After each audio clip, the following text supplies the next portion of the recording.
Good afternoon, one and all. A painful sharing by a psychologist goes like this. The biggest form of peer pressure as a teenager was not drugs, alcohol, or cigarettes. It came during exams, when it was completely silent and you heard everyone turn page 2 while you were still on the first question. There are mounting pressure and tension around. Many changes are happening in the way exams are conducted. We have now National Testing Agency. It is leading us towards a shift in the patterns of exams. These changes will obviously affect the school exams and the learning patterns. Also this year, unprecedented exposure to the online learning and evaluation have provided very distinct experiences to our students. Now, students need to prepare for online exams. Based on the reduction of syllabus, what would be the model of questions is also a matter of concern. NEP, National Education Policy, has a different style of conducting exams and giving importance to exams.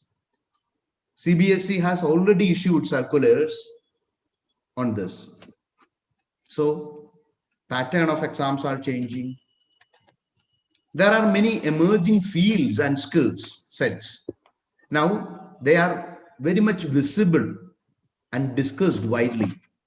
It seems a new era is being evolved. So children are confused yet again. Also, many a time we find children are focused on textbooks and not on future and integral development. All these offer so much of tension to our youngsters. Because of these peculiar shifts and transformation, we have scheduled a series called My Career, My Identity, which is having discussion on every Sunday 4 p.m. I'm inviting you all to follow these events in Benny Paradi Veedu Mithyare YouTube channel. Students are not able to cope up with the changes and challenges. There are many issues emerging, especially this year.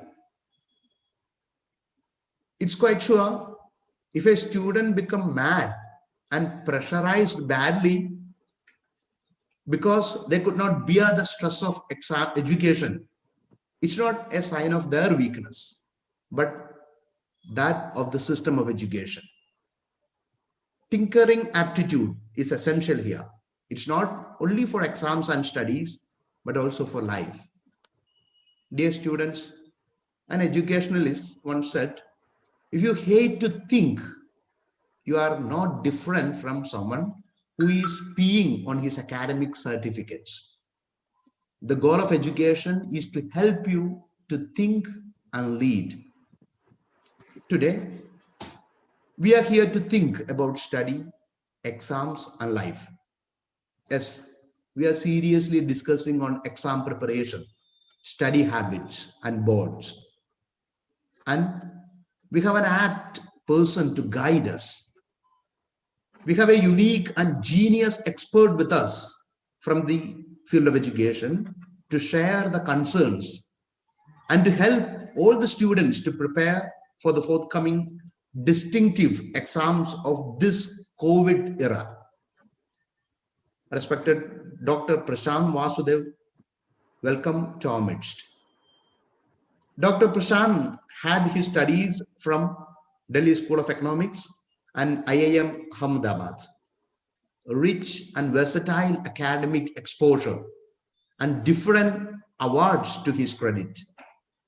He has worked at DPS, Delhi Public School, Mathura Road, Delhi, DPS Sharjah in the UAE, DPS Guwahati, DPS Aurangabad, and Delhi Police Public School. And his mother was principal at Kerala School, Delhi. In a career spanning 17 years, He has taught business studies, accountancy, economics, and marketing and entrepreneurship across different schools in India and abroad. He currently serves as director and principal of DPS, Delhi Public School Patna East. Dear participants, we have this very special person with us. It's a golden chance to get our doubts cleared and listen to this great expert. With all respect, let's all welcome Dr. Prashant Vasudev. Dear friends, though we are having a wonderful session, all our doubts and tensions may not be rectified. But it's the time. It's the time to start and to fasten. It's the time to start thinking and preparing. This is not to create pressure, but to tune ourselves to focus on our study and seriously contemplate on the current academic challenges.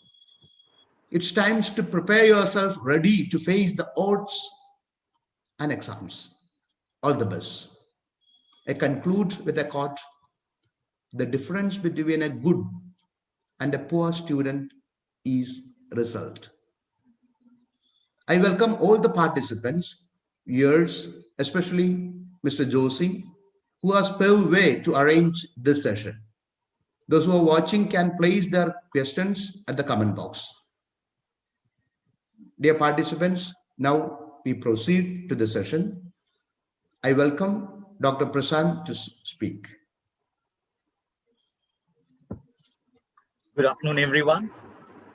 To begin with, I extend my heartfelt thanks to Father Dr. Benny and Mr. Jossie Thomas, somebody known to me already, for giving me this opportunity to come on this virtual platform and discuss a few things which I'm sure would go a long way in making all of you at least feel confident about appearing in any examination, not just CBSE board examination, any examination that lies ahead. Because remember one thing, for students, confidence is the key. If you are a confident individual, then sky is the limit for you. If confidence goes out of the window for you, that's when a whole lot of problems erupt, and then we keep chasing targets. So instead of chasing targets, let's follow a principle wherein we set targets for ourselves and we become go-getters. All right. So without any further delay, I would move on to the aspects that I intend to discuss with you all today. I hope all of you are ready.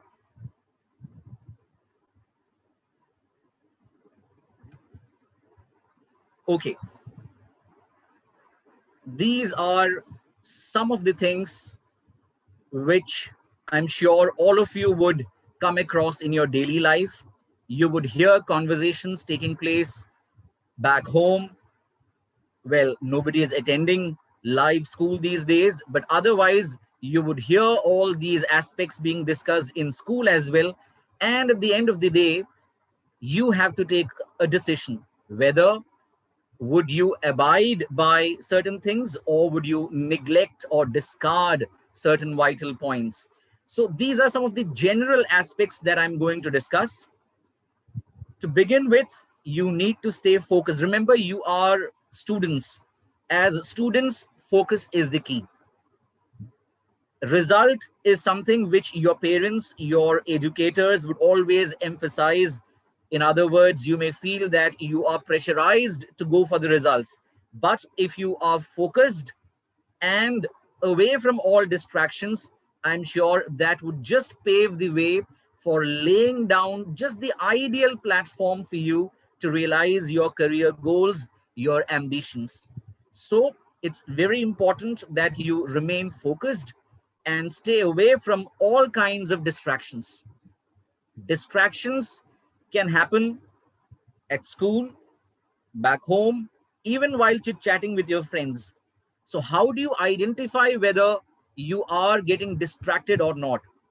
The simple answer to that is imbibe only those little conversations in your daily life which matters for your career progression.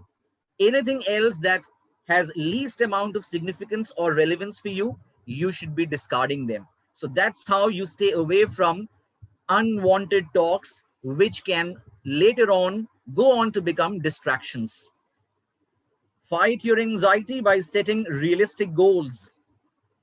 Very often what happens is that the goals that you set might be well appreciated by one and all, including your parents, including your educators, your mentors, your tutors, and your well-wishers.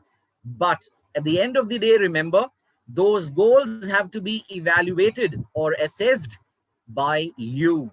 So do not set yourself goals which are beyond your reach. That's the reason why I've used the expression realistic there. There is no point in setting goals which are simply beyond your reach. So you must set targets which are perfectly within your reach, and through smart bit of planning, you would be confident of realizing those goals. So remember, always set yourselves targets which are realistic in nature and not unrealistic, not unachievable. Inculcate good habits. Again, people would time and again tell you to eat healthy and have sound sleep. Now, how do you eat healthy? How much hours of sleep is sound? Again, depends on the kind of conditioning that you have had. It's practically impossible for somebody to, you know, do away with habits that are inculcated from childhood. But then again, today, as I said, we are focusing on our targets, how to do well in examination. So seemingly impossible things right from your childhood may have to be a little refined or fine tuned into making things happen. It's all about making things happen. That's the reason why people advise you to eat healthy, do not overeat, and do not compromise on your sleep also. Ideally, science has gone on to prove that 6 hours of sleep is just about ideal for any student appearing in grade 10, or for that matter grade 12. Even 7 hours is absolutely okay. So anywhere between 6 to 8 hours of sleep is considered to be sound enough for any child, any student, to broaden their horizons, stay focused, and not to lose their concentration levels. Again, very often people would tell you to keep going through the previous year sample papers as well as the current year sample paper. I'm sure those of you who are appearing in, or rather going to appear in grade 10 and grade 12 examination in 2021 would have already initiated this exercise. If you have not done that, please do so at the earliest.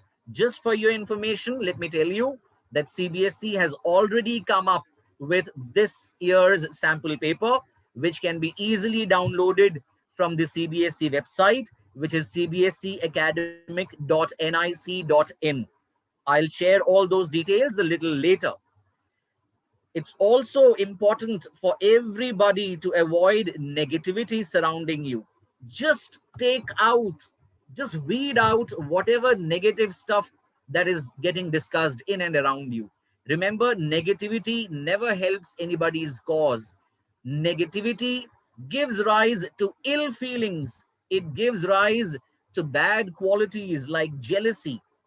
So it's never a good idea to keep listening to someone, or rather a group of people, who always have to say negative about you or your family or your well-wishers for that matter.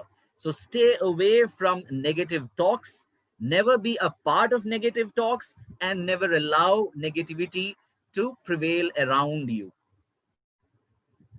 It is also equally important to manage your time. Whatever schedule that you might have prepared for yourself back home, you need to go all guns blazing to ensure that as far as possible there are least amount of deviations. So once you set a timetable back home, the onus, remember, is entirely on you to stick to that as religiously as possible. Remember, the moment deviations start appearing, remember one thing, deviations are natural, because there would be days, say, especially on Sundays, when you have to balance your priorities by going to the church, praying, and then coming back. So, your balance might get a little disturbed here and there. That's okay. That's only natural, right? But on all other days, I'm talking about weekdays in particular, try and stick to the schedule that all of you prepare back home. It would not only ensure a disciplined lifestyle, but your energy levels would never dip. The moment you take a pledge that, yes, come what may, I'm not going to deviate from the schedule that I've prepared, it tells you a lot about leading a good, disciplined life as well. So remember, my aim today by discussing all these points is not just to make you prepared for the upcoming examination, rather to make you well-rounded individuals ready to face the challenges of life. That's the way I have planned my whole presentation. All right. Last but not the least, do not stretch yourself too much. Take small breaks. Remember, what happens is many a time we stretch ourselves beyond our manageable limits. That's when the entire thing becomes chaotic. A lot of confusion starts to arise in our mind. Mind gets cluttered. We would then be not in a position to decide which subjects should I prioritize, which subjects should I be devoting more time towards, and stuff like that. That's quite a clear indication that you have stretched your horizons, your CPU, beyond your manageable limits. So ensure that you take small breaks in between, because it's important to have uncluttered mind before embarking on something new. Say, for example, the moment you leave mathematics and move on to, say, general science, I'm talking about grade 10 students, it's important that you take a, a sufficient break in between. Otherwise, the entire thing which you might have done in mathematics might just be carried forward, and mind would not be able to concentrate as much as you could have done otherwise. All right. Now let me get into some specifics. Those were, as I said, the first slide had points which I'm sure you would have already come across n number of times, as I told you, at school as well as back home. Now I'm talking about some specifics so that your goal setting process becomes more clear. Make a daily study plan to boost your confidence and study at a constant pace. Remember, I told you under points to remember that you must have a plan in place. Now I'm splitting it up further. Have a daily plan in place, but remember, realistic, not unrealistic. Do not set yourself a daily plan wherein you end up devoting, say, 1 hour for mathematics and only 15 minutes for other subjects. That will not be labeled as an ideal daily study plan. An ideal daily study plan would be something wherein you are able to devote sufficient time to whatever subjects you have decided to learn on that particular day. I'm not saying that you must learn maths, science, social science, and English along with Hindi on a particular day. No, I'm not advocating that. You can prepare, say, for example, on a Monday, on a given Monday, you prepare a time schedule back home wherein you are very clear in your mind that, say, from 6 p.m., those of you who are going for tuitions and stuff like that, so post your tuitions from 6 p.m. to 7 p.m. I would devote time for mathematics. Maybe from 7 to 7:30 I'll pray and take a little break, and 7:30 to 8:30 I'll go all guns blazing in science. That's okay. Tuesday, you can revert to something else. Maybe you can devote time partially for English and then for mathematics. Wednesday, Hindi, and maybe social science. So that is how you get into the habit of making a systematic daily plan. that will definitely give a boost to your confidence. And you would soon realize that you would be studying at a constant pace. You would not be hurrying up things. You would not set yourself unrealistic targets as well. As far as possible, write and practice for better retention. This is something which students of today perhaps pay less attention to. I'll tell you what, this can result in overconfidence. This would make you complacent, because the moment you start reading, you get an impression that, oh, yes, I know this. I need not devote time for this. Let me skip this portion. That is the biggest blunder you might end up doing. Why? Because if you have to retain the same stuff for at least a week to 10 days, it's better that you write and learn those things. There are two aspects involved here. Here, this would give you a boost to polish your linguistic skills if you're not very confident about your linguistics. Secondly, I've clearly mentioned here, it would ensure better retention as well. Because otherwise, if you take this point casually, you might just become overconfident. And when the need arises for you to recall those key words or phrases, mind might just go blank altogether, right? Never miss out on your online classes. I'm a principal myself, so I keep a close watch on the way my educators conduct online classes. And I am strictly against anyone skipping these online classes unless and until there is a dire emergency or because of some unfortunate medical reasons, which has to be informed beforehand, not just to my teachers, but to the principal as well. So remember, why am I emphasizing on this is particularly during these turbulent times that we are witnessing today because of the ongoing pandemic, you have to really submit yourself in front of your educators. That is the reason why in the next point I've mentioned, listen to each and every instruction coming from your teachers, because that becomes your biggest strength, particularly during these times, to ensure that you feel confident, you are in the right frame of mind, and you are well and truly prepared to take the deep plunge whenever examination comes. So remember, it's very important to take online classes seriously. Do not treat that as a joke. Do not be casual in attending online classes, because you never know on which day your teacher might just end up discussing the most important topic or the most important questions. Because it's easy for you to check with your friend, okay, you tell me the things that got discussed today, but how about the explanation? How about those minute little points which your educators would tell you in terms of maybe some bit of tricks or alternate methods of solving a problem, particularly in mathematics and stuff like that? Or for that matter, how to get rid of long explanation and remembering the bullet points. So all these things get discussed in your online classes, whichever platform you might be following, be it Zoom, Microsoft Team, or Google Meet, or anything else. It's important that you attend all those classes religiously.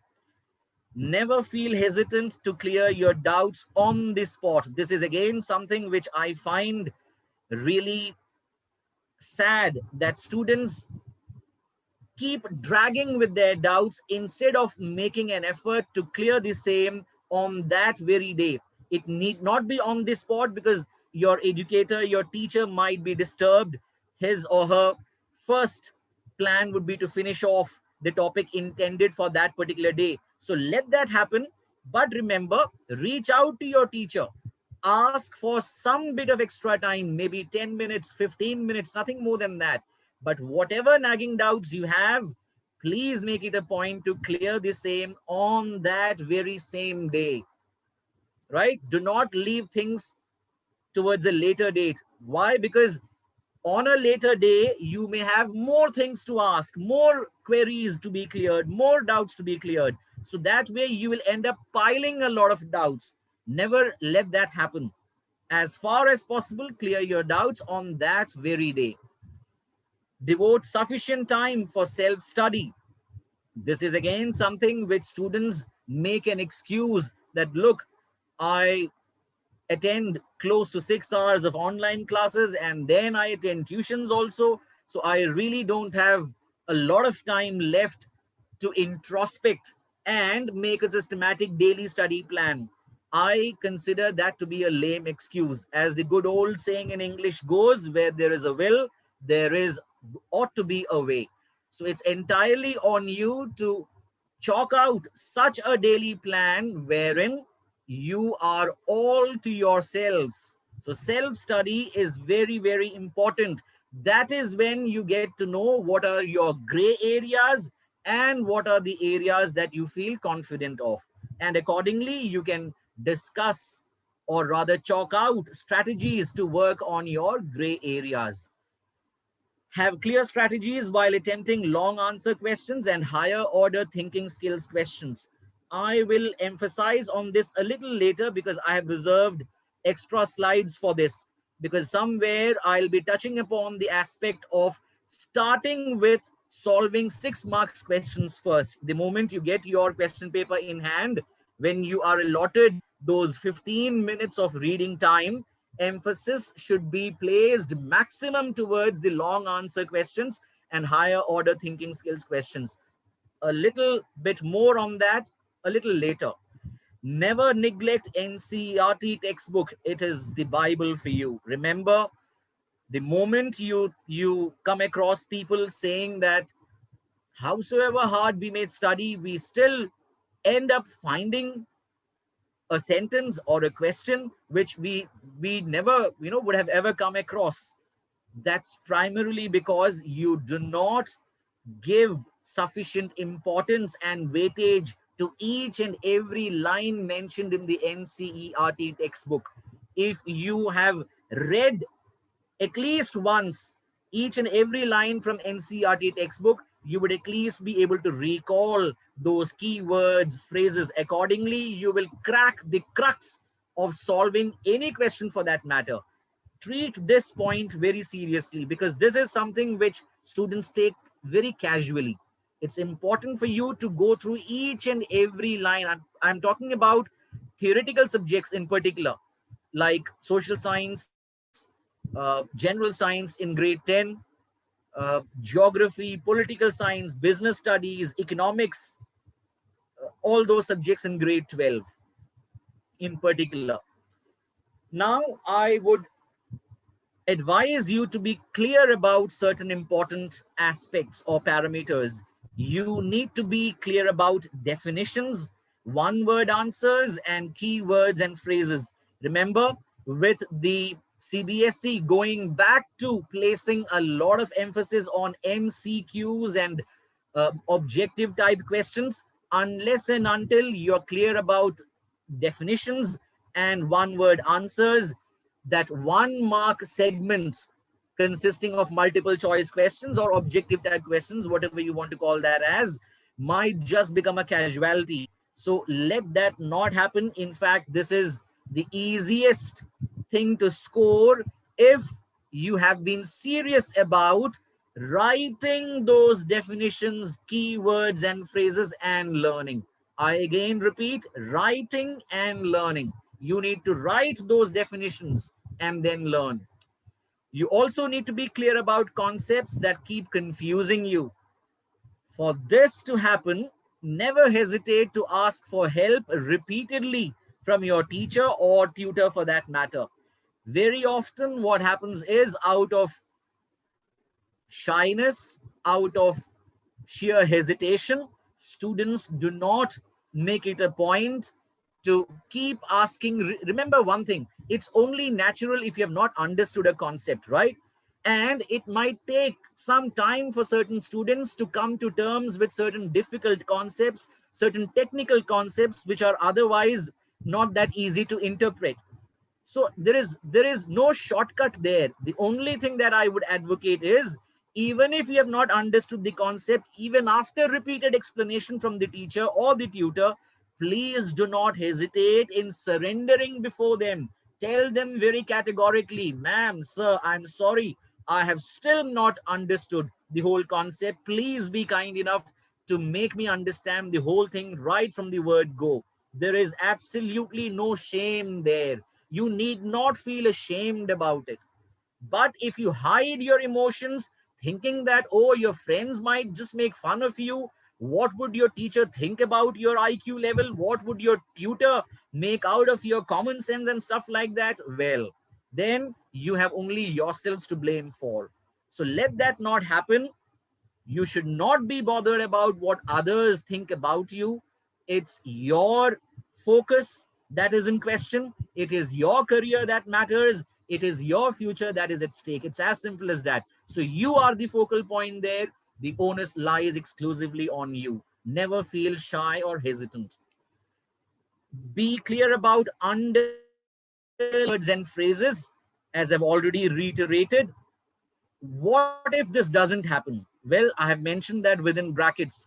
Missing out on them can have an adverse impact on your final score.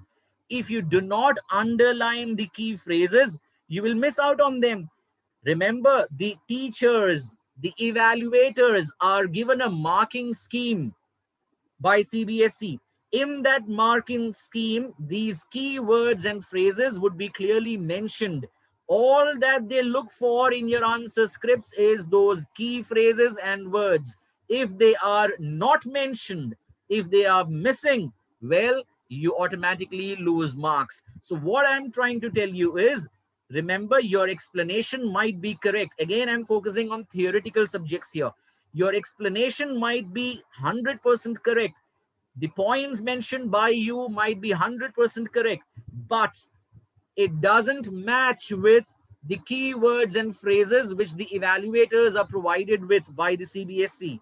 So, in case of that mismatch, you would get the shock of your life.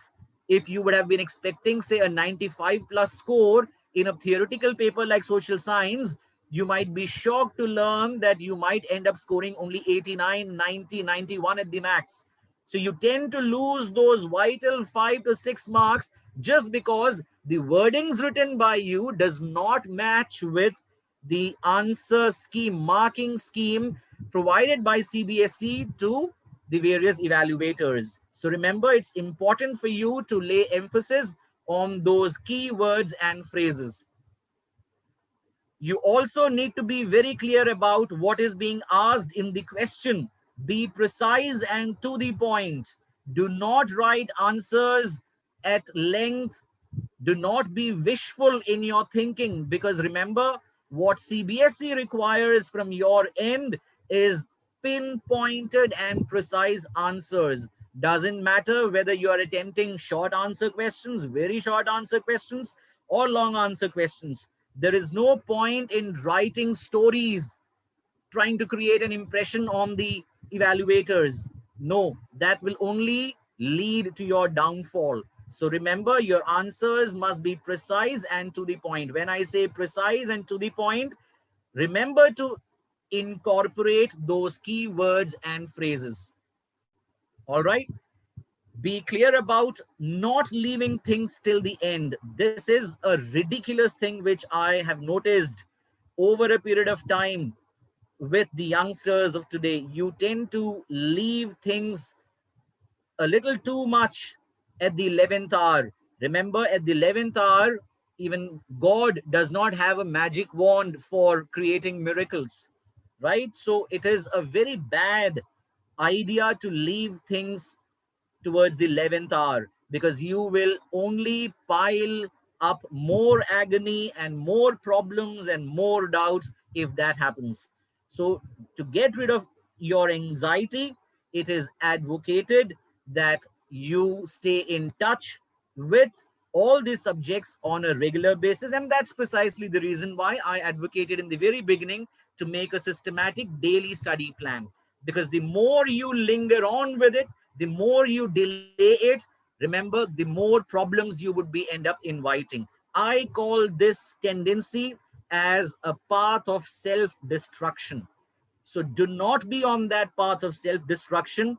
Make things happen rather than waiting for things to happen. Be clear about discussing your problem areas or topics with your teachers almost daily. If that's not possible, see, you have to keep in mind the fact that some teachers might be preoccupied with too many things on a given day. At least reach out to your tutors or your friends who are aware of those problematic topics or concepts. What matters is discussion on a daily basis, be it with your best friend or with your teacher at school or the tutor who coaches you back home. It is very important to discuss your problematic areas on a daily basis. Now, this is a very interesting caption, particularly for the ones appearing in grade 10 and grade 12. I'm sure CBSE has already taken out a few notifications, and a few more notifications are in the pipeline. So be clear about the deleted content, what we call as the reduced topic for March 2021 examination. Well, if you don't have it, there is nothing to worry. This is available on CBSE website. In case if you are not able to find it from the CBSE website, I have downloaded everything. I'll be more than happy to share that with Father Benny, and accordingly he can pass it on to others. So there is absolutely no need for you to lose your sleep over it. I've downloaded everything. As of now, CBSE has reduced 30% syllabus for all those students appearing in March 2021 examination. There is a talk that CBSE might further scale down the topics, and many principals, particularly from Delhi NCR region, have already written to CBSE to contemplate, to consider all practical examination being conducted internally. This is just something which CBSE is thinking about right now. That is the reason why I've mentioned towards the end, wait for further official intimation from CBSE. As of now, to reduce stress for students, almost 75% principals from Delhi NCR region have written to CBSE to consider conducting practicals internally. Let's see what is the final outcome. A little bit more clarity on this would emerge by the end of next month, that is by the end of November. CBSE, I'm sure, would come out with one more notification specifying all details in this regard by the end of November. All right. Well, if I have to talk about valuable guidelines, as I already emphasized, all of you would be given a specific reading time quota, isn't it, of 15 minutes. In that 15 minutes reading time, do not try to read all the questions. Instead, read the long answer questions carefully. Long answer questions, if I have to talk about grade 12 students, in theoretical subjects like business studies, economics, etc., geography, political science also, you would have 6 marks questions, right? So that should be your ultimate emphasis, because come what may, you should not lose marks on those 6 marks questions. So do not try to read all the questions. Instead, read the long answer questions carefully. Plan and organize their answers in your mind. I would advocate the same thing for MCQs also. So what I would say is, the moment you get your question paper in hand, you should thoroughly go through all 6 markers, or in other words, all long answer questions, because that will then boost your confidence. Out of 6, even if you know 5 or 4 of them, that'll keep you in the right space to attempt the whole of the paper. Then you can glance through 1 markers, then you go through 2, 3, or 4 marks questions accordingly. Do not change the order of questions while answering. Either start answering from the very first question and proceed in a sequential manner till the end, or you may do it vice versa also. Start from the last question carrying, say, the highest marks, the long answer questions, and then accordingly you can go the reverse manner. But please maintain a certain order. Either start from question number 1, proceed till the end, or start from the end, come back to question number 1 towards the end. In case you're not sure about any answer, leave adequate space for it and attempt it later. Because if you jumble up the order of questions, it might just irritate the invigilator, it might just irritate the evaluator. So as I said, while you're following a sequential manner, say for example, while attempting question number 9, you're in two minds, you're not sure about the answer, leave sufficient space for it. You can always come back and attempt it later. But for all this to materialize, remember, time is the key. Time management is of paramount significance. Always try to write a new answer from a new page, except of course for very short and short answer questions. So the moment you finish, say, I'm assuming that in a particular subject there are 30 questions in all, and question numbers 26 to 30 are all long answer questions. I have decided to start attempting from question number 30 and going backwards. So question number 30, I finish off the answer and I'll not write anything on that page. While attempting question number 29, I'll go on to a new page. It creates a good impression in the minds of the examiner that you have left that question and then moving on to a new question on a new page. Of course, this doesn't apply for short answer questions and very short answer questions because you might end up wasting a lot of pages. But for all long answer questions, always try to write a new answer from a new page. Best way to highlight your answer is to write all major headings and subheadings in capital letters. Again, I am emphasizing on theoretical subjects here, so this point perhaps does not apply to subjects like maybe chemistry or mathematics for that matter.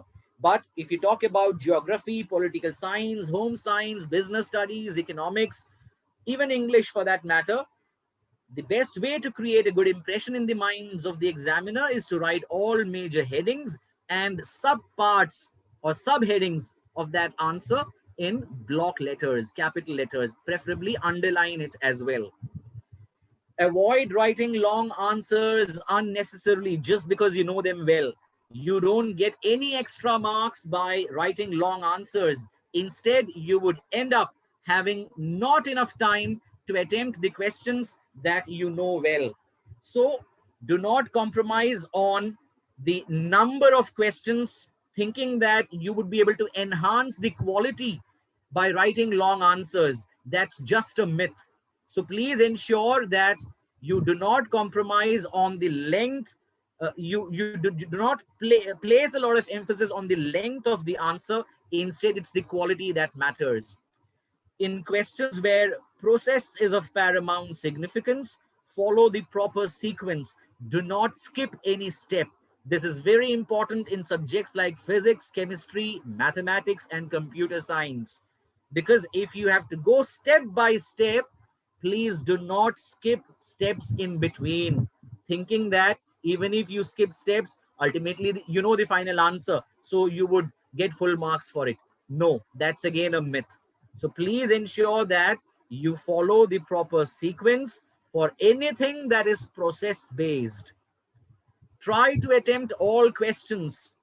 Write and enumerate whatever you know rather than leaving any question blank or unattempted, because that again creates a bad impression in the mind of the examiner. I'm not asking you, remember, I'm certainly not advocating anyone to bluff or write something which is, foolish in nature. But if you know anything regarding that particular topic, do write the relevant stuff instead of leaving it completely unattempted. Write the question numbers clearly in the answer sheet and strictly tallying with the question paper. At times, what happens is when the mind is cluttered, you might just write answer to question number 34, while in reality, you might be attempting answer to question number 33. So please make sure that while starting to write the answer to a particular question, tally clearly with the question paper. Which question are you attempting? Write that question number clearly, because that would help you in making sure that you attempt the correct questions and write down the correct number of the question in the answer sheet. How ready are you before entering the examination hall? Well, ensure that you never ever forget to carry the most essential component, which is your admit card. In anxiety, many students forget to carry their admit cards. Remember, of late, it has become highly excruciating to go through the process of generating a duplicate card, reaching out to your school principal. The school principal has to write an email to CBSE, then send a duplicate card through some other teacher. So you end up losing a lot of time. So remember one thing, come what may, you should not let go of the admit card on the days of your examination. Also, make it a point to keep your stationery ready, because borrowing it from your friends can cause big time distractions. I have always found this to be an aberration, a big headache. The moment students start creating a lot of noise, can you please lend me one pencil or a pen, can I borrow this, can I borrow that, it can affect the concentration of your friends. So in order to ensure that the whole environment remains harmonious, please ensure that you carry sufficient stationery with you. Avoid the habit of borrowing it from your friends.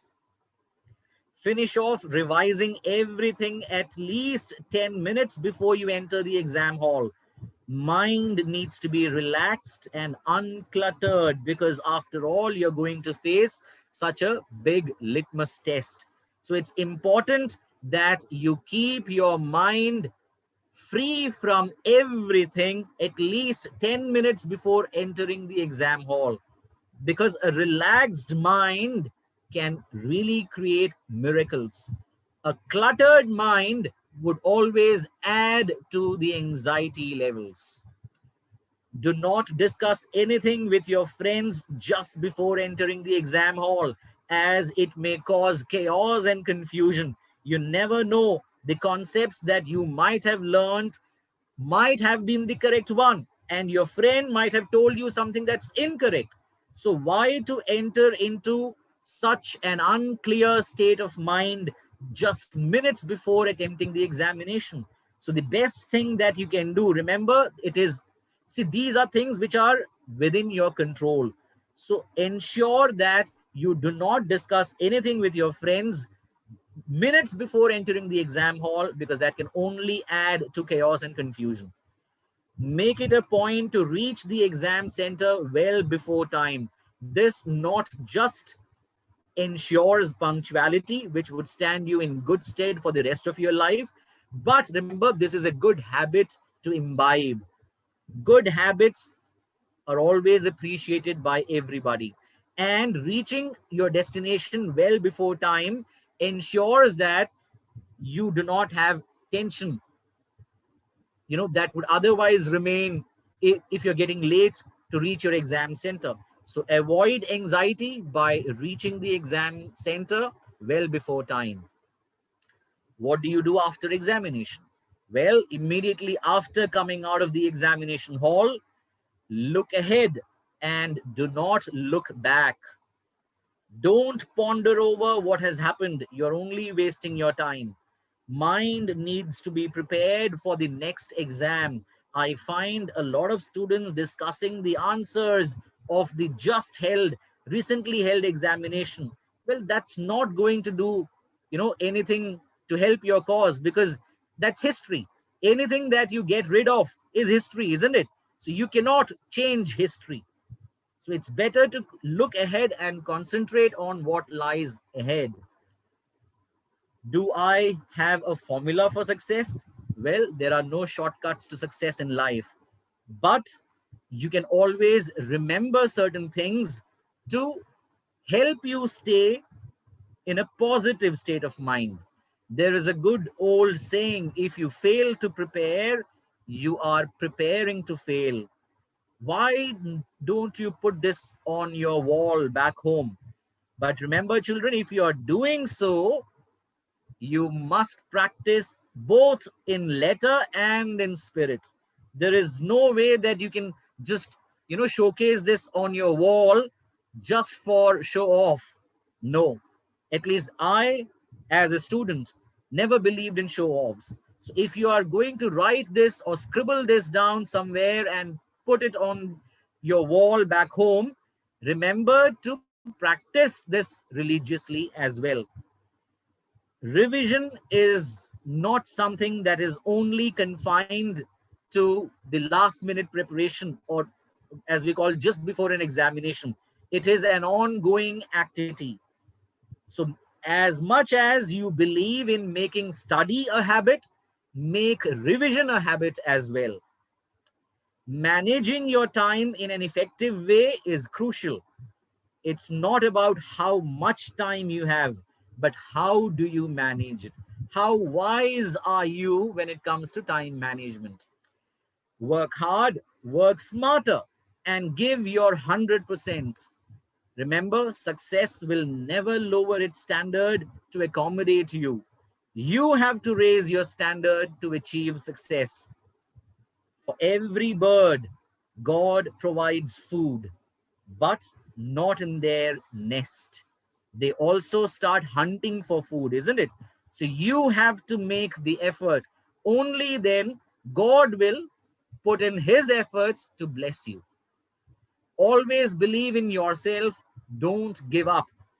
Always remember God. Pray regularly and sincerely. That's the best success mantra that I can advocate to all of you. With this, I wish all the very best to all these lovely children who have joined us on this virtual platform today. Now, I'm more than happy to answer your questions, your doubts, whatever you might have in your mind. Thank you.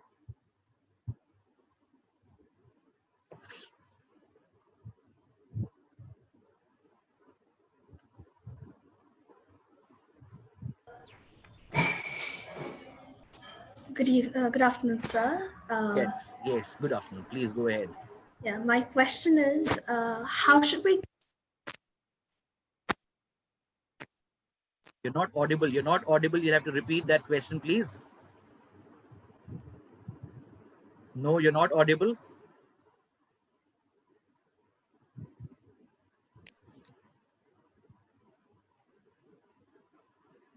I'm still not able to hear.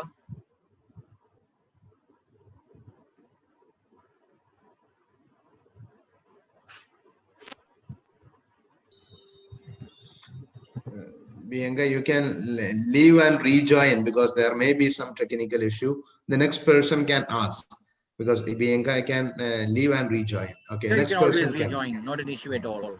Okay. Yeah, even if we prepare well by studying from reference book and doing extra questions, during exams we come across questions that we have never seen and feel like questions are put to trouble the students than assessing what they have actually learned. What do we need to do in such situations? Remember, Rome was never built in a day, was it? No. So you have to practice. Practice is the only way out.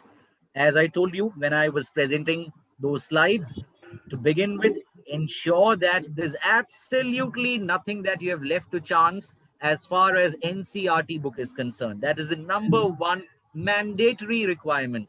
There is not even a single word or a line that you're not aware of, that you have not read as far as NCERT is concerned. Then you can go on to reference books, sample papers, practice sums provided by your friends or tutors, whatever. So there are no shortcuts here. Go in a sequential manner. Ensure that you have a thorough grip on each and every content, each and every page of your NCRT book, moving on to reference books, moving on to sample papers. So keep practicing day in, day out. For all this to happen, make sure that the environment back home is congenial. It's a very good question that you have raised. When I was a class 10 student, when I was a class 12 student, let me tell you what I used to do. I used to get irritated and I used to pick up fights with my. I'm the only child, by the way, of my parents. I have no brothers and sisters back home, right? So when I was a student, I used to pick up fights with my mother in particular, who was a teacher then. She, of course, retired as a principal. I used to fight with her because even if a safety pin used to fall, it used to affect my concentration. So I needed a totally silent room all for myself. That's the only way I ensured that I had a congenial environment back home. Of course, my parents were very supportive. So, a congenial home environment also matters quite a lot. That is what I was trying to emphasize. Practice, more practice, consistent amount of practice, and of course, all this coupled with a perfect home environment. All right. Good afternoon, sir. Sir, will you please share your experience as a student in class 10th or 12th, and how did you overcome your weakness or fear? Right. Very, very good question. Till grade 10, mathematics was my biggest asset. I scored 99 in my class 10 mathematics examination, which was considered a very good score, back in those days. I, of course, gave my class 10 CBSE in the year 1995 and the class 12 CBSE in the year 1997. But all that changed when I took up commerce with mathematics. In fact, when I took commerce with mathematics, many of my teachers were shocked. Why on earth didn't I opt for science? I had no interest in science, believe me. Physics did not excite me. Biology was filled with, those technical terms, which never, I mean, I was never the one to mug up things.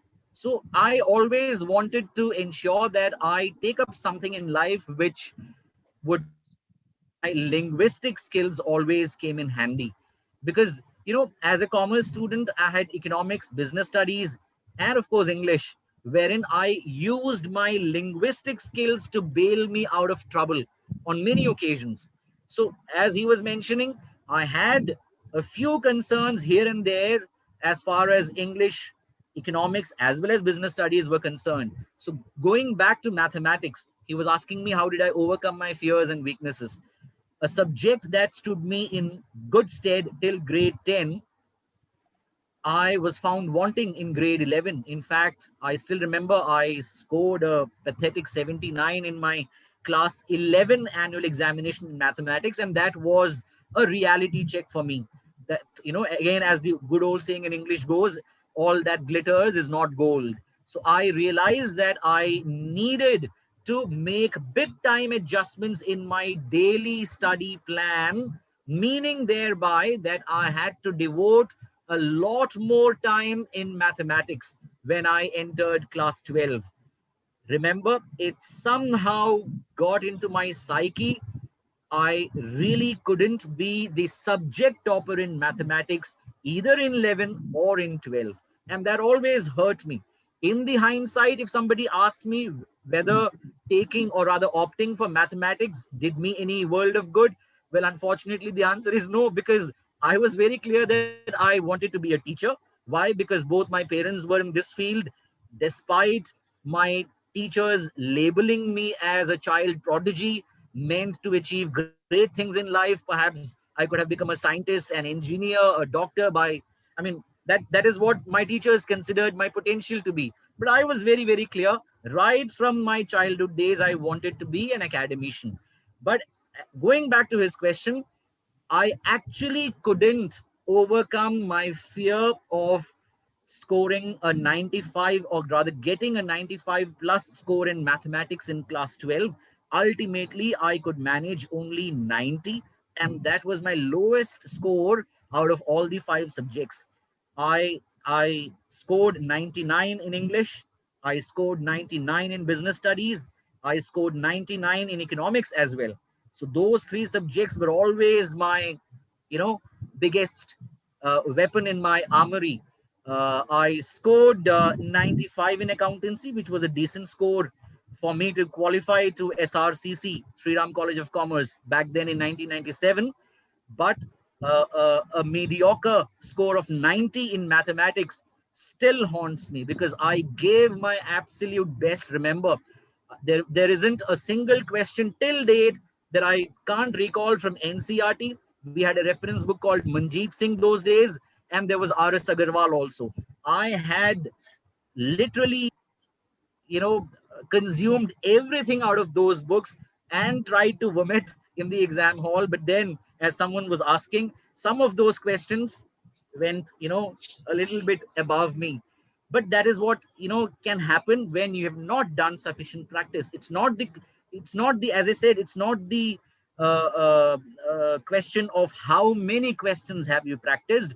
It's all about the different variety of questions that you keep practicing, so that you can avoid a situation wherein you come across something which you have never gone through in your life. Thank you, So sir. yes, it's an open confession that I really couldn't overcome my fears. Nevertheless, I gave my everything in mathematics Thank you, sir. when I was a grade 12 student. So my Yes. question is like, what is the A best bit study louder. method? Jia, please be a bit louder. So am I audible now? Yes, go ahead. So my question is like, what is the best study method? Like the perfect way to cover up all the given portions? You only can figure out the best study method, because at the end of the day, you know your strengths and weaknesses inside out. So I would say the best study method, if at all it exists in real world, is the one which enables you to work on your weak areas, which would enable you to become more confident about those weak areas and about that subject as a whole. And most importantly, something which gives you the confidence that even if you're faced with the toughest of situations, you know how to go about it. So it's all about evaluating yourself. So the best study method would be something that suits your psyche, your confidence level, and most importantly, the time when you get an impression that yes, now I believe I'm ready to encounter any kind of questions in this subject. So it's a recurring process. It's not something which you can say with certainty that yes, this is the best study method because it has already worked for me. Then in that case, you're living in the past. Future might throw more challenges at you. You may go off track. Highlighting on this, one more little point which I would like to put forward and share with you is, most of my friends when I was in school, as a school student, most of my friends, in fact I was the only one who used to study during daytime. I used to be a firm believer in the good old saying, early to bed and early to rise. So after 10:30 p.m. my CPU would be shut off. Anyone trying to instill anything into my head, I would give a damn to such people. I would not listen to them, because right from my childhood, 10:30 was my cutoff point. And waking up at 4:30, 5 a.m. is absolutely fine with me. Even as a principal today, I make it a point to wake up by 5. In fact, I fail to catch sleep.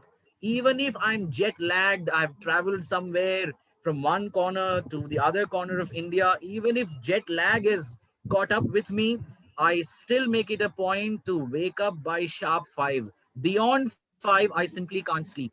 That's because of the habit that I developed. On the contrary, all my friends, in fact, all my friends in grade 12, their CPU used to work from 10 p.m. till 2 a.m., till 2:30 a.m., till 3 a.m. And they used to sleep till 8 a.m., till 9 a.m., maybe till 10 a.m., many of them.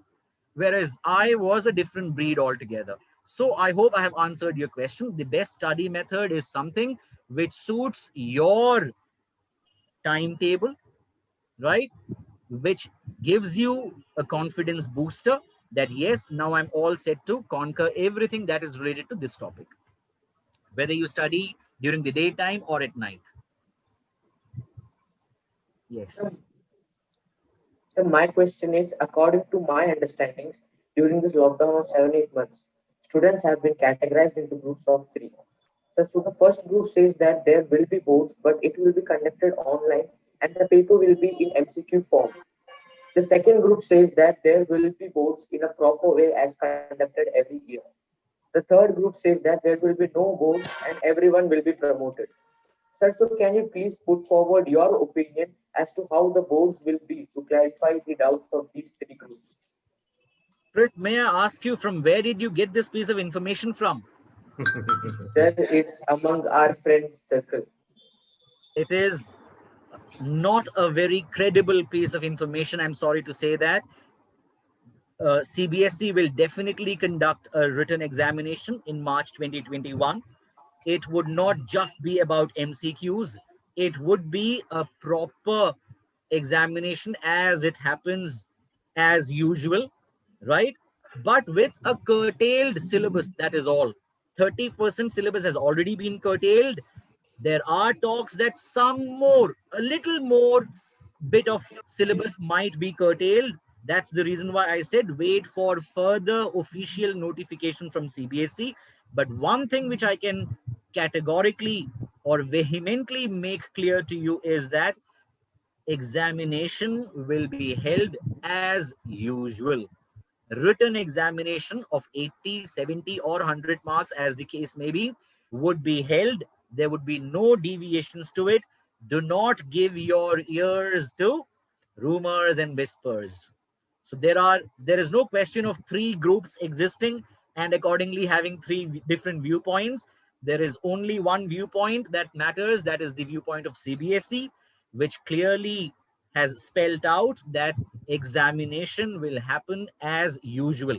Yes, if you want to know something more technical, I'm more than happy to share that with you. Uh, Perhaps again this will be made official soon. Some serious planning is being done at the CBSE level to ensure that there are going to be not more than 12 students in a room while attempting CBSE examination in March 2021. So in any room, you may not find more than 12 students being seated adhering to social distancing norms. But usual written examination is definitely going to happen. That is something which I can confirm with 100% conviction.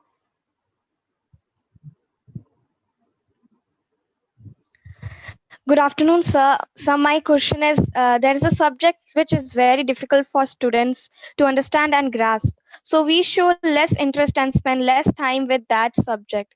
Can you please suggest a solution in which we can change our mindset towards the subject and make it more friendly and interesting? It is an incorrect, it's a very good question. I really like the question, but it is an incorrect approach to develop an inherent dislike towards such a subject, be it mathematics, be it social science for many.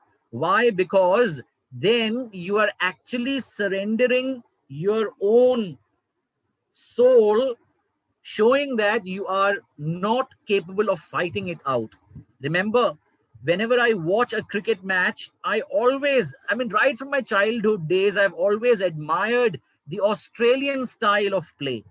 They might sledge, they might abuse, a lot, but at the end of the day, if you observe them playing, they fight till the last ball. They take each and every match to the last over, to the last ball. Why? Because they believe they can fight and win. That is a very good philosophy to imbibe in life as well. Yes, there could be subjects which might not uh, interest you much, which might not really tickle your sensory organs, but then, as I said, life is not a bed of roses. You will face challenges. On certain days you might face challenges only. So the best way to look at it and solve is perhaps to start devoting more time towards that subject in your daily study plan.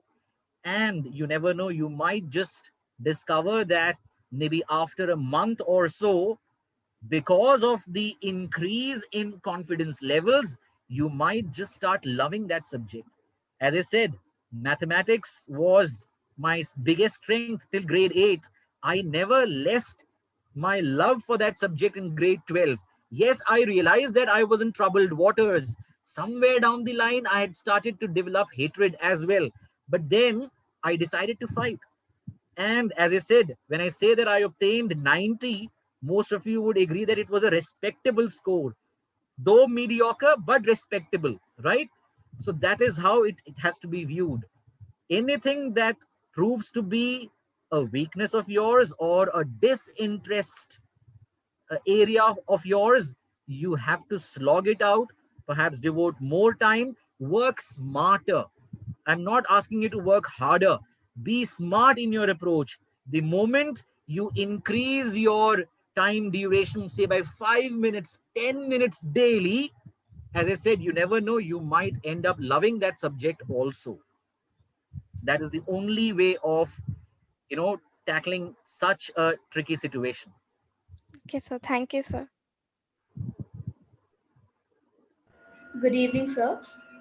My Yes. question is, how can I identify my set of skills and interests so that I can choose a suitable subject in class 11th for my further career plans? I gave you my own example. I hope you were listening when I said I was very clear right from my childhood days that I wanted to be an academician. Given the fact that I used to represent my school in extemporaries and debates and declamations and whatnot, recitation competitions, and bagged with God's grace more than 500 certificates. That gave me the confidence that I'm a good orator. So when I chose commerce with mathematics in class 11, there were still some teachers in school who felt that I should have perhaps then opted for humanities and go on to hold a mic in my hand and become a press reporter because of my good linguistic skills. I I had that as plan B. So answering your question, being a commerce student, I understood that planning plays a very important role in life. And there's a chapter called planning, by the way, in grade 12, right? There we are taught to make plan B if plan A fails in life. Make, or rather keep plan C also ready, because you never know, plan B might also not work for you. Like I'll give you another example. During this COVID time, flights were halted. All of you know that from 25th March, maybe till the end of May, those flights were halted. There were no trains also. So if somebody was planning to travel by train, that would have been plan B for that individual. Plan B also would have been crossed out. The only option left was to make those medical certificates and undertake those huge long distance travel by road. So plan A for that individual might have been traveling by flight, which got crossed out. Plan B would have been traveling by train, which was again a cross. The only option left was plan C, that is to undertake journey by road. So answering your question, keep at least 3 options ready in front of you. This is my first option, and I'll go all guns blazing in achieving my plan A. With God's grace, if you're unable to achieve plan A, you must keep plan B ready and start instantly, or rather simultaneously, working on plan B. Keep a plan C also ready. So in my case, becoming a teacher was my biggest aim in life. Uh, Many would say a slightly easier aim. I do not agree, because nothing was easy for me. Because if I was the school topper for 12 consecutive years, if I topped my post graduation as well, so that means the burning desire to excel was there in me every time, isn't it? In each and every walk of life. I became a principal also at a very young age. So that burning desire has to be there. Nevertheless, as I said, keep all your plans ready. As I said, for me, plan A was to become a teacher. Plan B was to become a press reporter because of my linguistic skills. Well, if you ask plan C, I perhaps would not have, shied away from perhaps trying my luck as a college lecturer also. Again, teaching line only, but a different line altogether. So those were my only plans, and I had to make it happen. Right? So keep 3 options ready, go all guns blazing. Never feel disappointed if you're unable to accomplish plan A, because plan B must be kept ready, thinking that plan A might fail. So you will not be caught on the wrong foot. But yes, planning for another option is a Herculean exercise. You really need to get your thought process ready for it. Okay, sir. Thank you. Sir, one more question is there that what was your attitude towards teachers and how often did you consult your teachers and how much of your self-study? Next only to God, I would say. Whatever I am today, 95% of it goes to, or rather, I owe my success to the Almighty and my parents. My parents were always the visible form of Almighty to me. And believe me, remaining 5% only to my teachers. My friends do not figure in the list of people whom I would credit. Now that's shocking for you, right? Why I would delve a little deeper on this. I never had any good friend in those 12 years of my schooling. You won't believe me. I was friends with everyone, with the guys in my class, the students in science stream as well as humanities stream. But I was never good friends or best friends with anyone, because I was on a mission that I needed to attain a certain percentage. My aim was to get into SRCC. From there, maybe Delhi School of Economics, ultimately into teaching. So when I say this to somebody, again, those people get shocked. Hold on, SRCC, Delhi School of Economics, why not an MBA then? Why didn't you settle abroad? You could have been an HR manager, this, that, blah, blah, blah. Nothing. My whole aim was to become a teacher. But I was at the same time determined to make it to the most reputed institutions in India. So my dreams came true. So answering that question, it entirely depends on the way you plan your future. And as I said, without the blessings of teachers, I don't think any of those dreams could have materialized. Because friends may be there with you, may not be there with you. Say 12 whole years, I can understand friends would be there. You never know that the same friend would accompany you to your college, to your post graduation days, and further in your career as well. But the only constant can be, of course, your parents, definitely the Almighty, and that moment when you feel like meeting your teachers even after passing out of the school after so many years, going back to them. That is what matters to them the most. So I would say, in my case, 95% of my success goes to my parents and Almighty, and 5% to my teachers, definitely, on any given day. Thank you, sir. Thank you. So many a times in examination hall, many of us go blank and find it hard to recover what we have learned. So how do we overcome such situations? If you talk about a subject like mathematics, I've already answered that question. Practice is the only way out. Rigorous practice, continuous practice, day in and day out. But if you talk about theoretical subjects, you can make bullet points.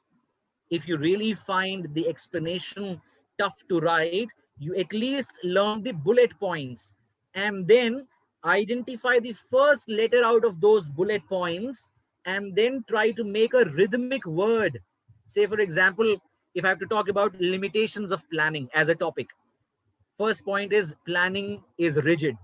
Second limitation is planning is a time consuming exercise. So rigid, R becomes my key letter. Time consuming, T becomes my the key word. Then another limitation could be planning involves huge cost. So cost, C becomes my C letter. Rigid, time consuming, costly. So R, T, C becomes my key letters. So I already know the bullet points, right? It's a time consuming exercise. It involves huge cost, is rigid. You are already aware of the bullet points. Now, out of those bullet points, you're trying to take one catchy letter that would enable you to quickly recall those points. Explanation is something which I've already told you, you need to write and learn. You should not shy away from doing that. That way, mind will never be blank when you recall these bullet points. But when you talk about subjects like physics, chemistry, and mathematics, practice is the only way out, because you don't have the luxury of having, or rather framing bullet points, because it doesn't work in those subjects. So the question of those rhythmic letters also doesn't arise. This works wonderfully well for subjects like social science, general science, political science, home science, geography, business studies, economics, etc. Right? Thank you, sir. So, which is the best time to study? The best time, like the required skills? I've already told you, it entirely depends upon your mind and when does it stay the most active. My mind, when I was a student, was most active from 5 a.m. till 10:30 p.m. And I used to tell my friends, मुझसे आप तांडव भी करवा लो, मैं तांडव भी कर लूंगा 10:30 बजे तक. 10:30 बजे के बाद, please do not reach out to me. I'm not available. I'll not be in my senses. Rather, people might even, label me as mad, because after 10:30 my mind never used to work. Come what may, even today, post 10:30, I'm seldom seen on WhatsApp or interacting with my friends or whatever. 10:30 is my time to hit the bed. Best time to study, again, depends entirely on you. If you believe that your home environment is most congenial for self-study after 10 p.m., when there are least amount of distractions, when the lights go off in general, go ahead. But it shouldn't strain you. It shouldn't become an impediment as far as waking up at 7 a.m. next morning is concerned. Thank you, sir. Am I audible now? Yes, go ahead. So, sir, my question is how to deal with with exam tension or anxiety before examination? This happens only when you're unsure of certain topics or concepts, that whatever you might have revised may not come as it is in the examination.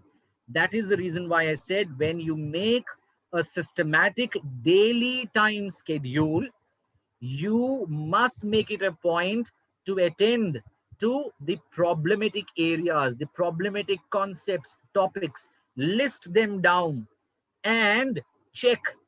Give yourself a self check the next day whether you have been able to find a solution for those problematic areas or not. If the answer is no, then you will experience tension even minutes before the examination.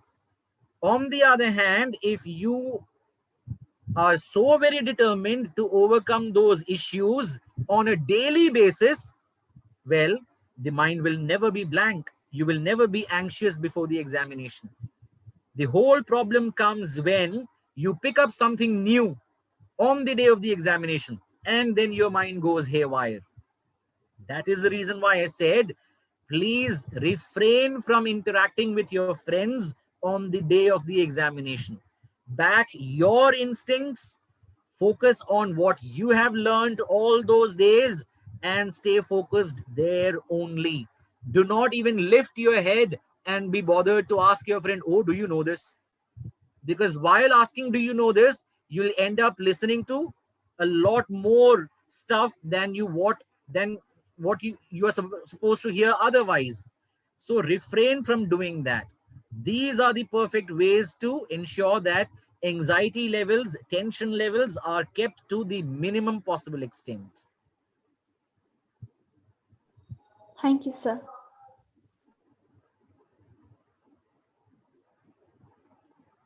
I think we are done.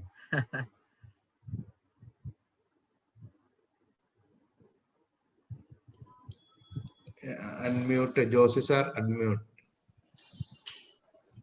Hope that no more questions. Then we can conclude with a vote of thanks, I think. Yeah, sure. Okay. Yeah, yes. I'm available for everyone. Remember, you can perhaps take down my email ID from Mr. Jossi or Father Benny for that matter. I'm available for all of you anytime. Feel free to reach out to me on my email. I'll be more than happy to answer your questions. Thank you, sir. Right? Okay. Official vote of thanks. Honorable Chief Guest, Dr. Prashant Vasdev, Director in Academics at Delhi Public School, Patna, and the Principal of Titra Valley School. Our beloved Vicar, Reverend Dr. Benny Palati, Mr. James George, the HM of our Catechism Department, Catechism teachers, my dear children, parents, and all the people who are watching in this program through different media platforms. Wisdom 9 verses 4 says, "Give me the wisdom that sits by the throne, and do not reject me from among thy servants." Facing the board and annual exam in this difficult pandemic situation will be a biggest challenge for all our children, especially the board students. Our respected vicar taken these courageous steps to find some possible solutions and ease the struggling situation of students as well as the parents. Hoping this fruitful session will help them to plan, execute, and achieve greater heights in their board exams as well as their future endeavors. I pray that our loving Lord will help them to fulfill their dreams. Without any delay, I take the opportunity to all my gratitudes into words. First of all, I would like to thank our Honorable Chief Guest, Dr. Prashant Vasdev, Director in Academics at Delhi Public School, Patna, and Principal of Titra Valley School, for taking his precious time and consenting to lead this program. He's an academician with more than 17 years of experience in various Delhi public schools. And Prashant sir is the youngest recipient of Dr. Radhakrishnan Memorial National Teachers Award. He is also the youngest recipient of Global Leaders Foundation Education Excellence Award. He has been a former principal of my current school, that is Delhi Police Public School, New Delhi. I got the opportunity to work with sir for 2 years. During that period, we experienced his wisdom, humanity, leadership, and simplicity.